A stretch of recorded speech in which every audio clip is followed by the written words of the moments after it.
My name is Juliette, and for my 8th grade project, I chose baking. I chose baking because it has always been an important part of my life and a way to connect with my mom. The way I bake is gluten-free, dairy-free, and paleo. My mentor for this project was Senora Diaz, our Spanish teacher here at the school. She and I met every Friday after school in the main building kitchen. Altogether, I spent over 70 hours on this project.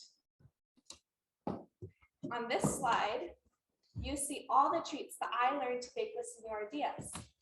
The cake is St. James called Torta de Santiago, Spanish pumpkin fritters called Buelos de Calabaza, almond shortbread cookies called Polvorones de Almendran, and this whole list of additional treats all the way to Magdalenas.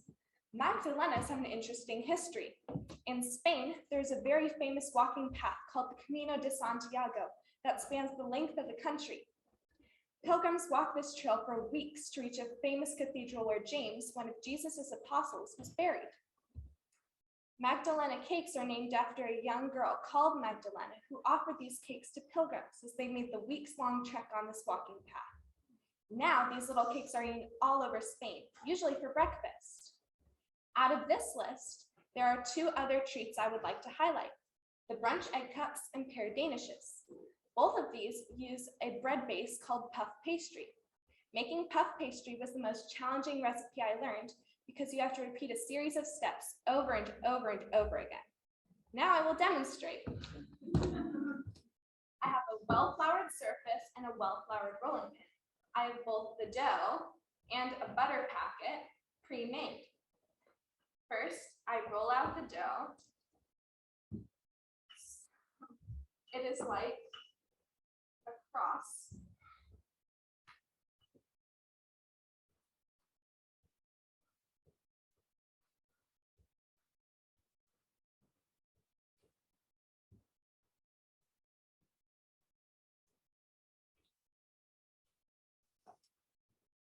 It's special, but it's close enough for now.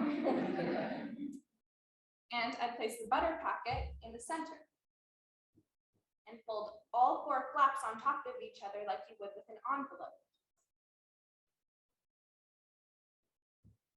After this process, I roll it out into a long rectangular shape.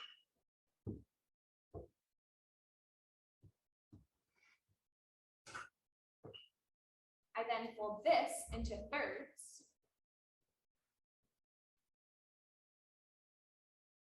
And then I would place it in the refrigerator for 15 minutes. I would repeat the rolling it out into a long rectangular shape and folding it into thirds another 3 to 4 times. Halfway through our baking sessions, Senora Diaz asked if I would like to make a cookbook out of the recipes I was trying out. I liked the idea right away because I love to write and draw. Making a cookbook sounded really cool. I first thought I would do it all by hand, but then explored the possibility of using online templates. I did research to find the best cookbook template for my purposes. It took a lot of time to figure out how I wanted to lay out my pages and distribute photos of the cakes and baked goods, and what I wanted the graphics to look like, including titles and script. Though it took a lot of time and effort to make the cookbook, I really like how it turned out. This is the hard copy.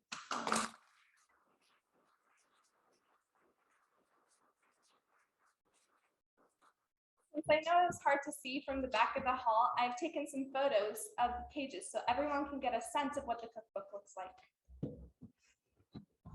For the cover of my book, I used a photo of a Magdalena we made. For the back of my book, I made a dedication to my mom, and that is a photo of her. Torta is a traditional dense almond cake. Out of all of my recipes, this one is definitely my favorite.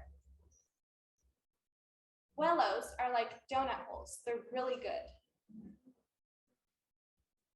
Brunch egg cups get their names because they are filled with eggs, cheese sauce, and ham, a perfect brunch treat. Danishes are flat pastries that I'm sure we've probably all had before. They can be filled with any kind of fruit. These are filled with pears.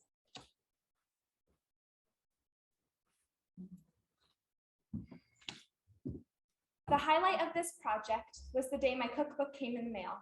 It was an amazing feeling to come home from school to find the product of all the late nights, hard work, research, and love smushed between two covers. The hardest part of this project was writing this speech and performing it. Throughout this experience, I learned how to construct a project and present it. And while we have all done many projects through our years at the school, the 8th grade project is at a different level. And I'm sure that this experience will serve me throughout the rest of my education and life. This project also showed me that I, Juliette, can make a cookbook. It still surprises me to say that. In closing, I'd like to thank my mom for always being there for me in any way, and taking inconvenient trips to the store and for buying me all the ingredients I need, and for driving me everywhere. Jocelyn for helping me taste all the treats, and my dad for always being so supportive. Miss Rossi and the school for giving me this opportunity. Miss Archer and Catherine for helping me with my presentation. Kristen for helping me scan the photos and all the tech support. It was really amazing. And last but certainly not least, Senora Diaz. Sadly, she could not be here today, but I know she is on Zoom. Senora Diaz, thank you so much for spending so many Fridays with me and for teaching me the art of Spanish baking.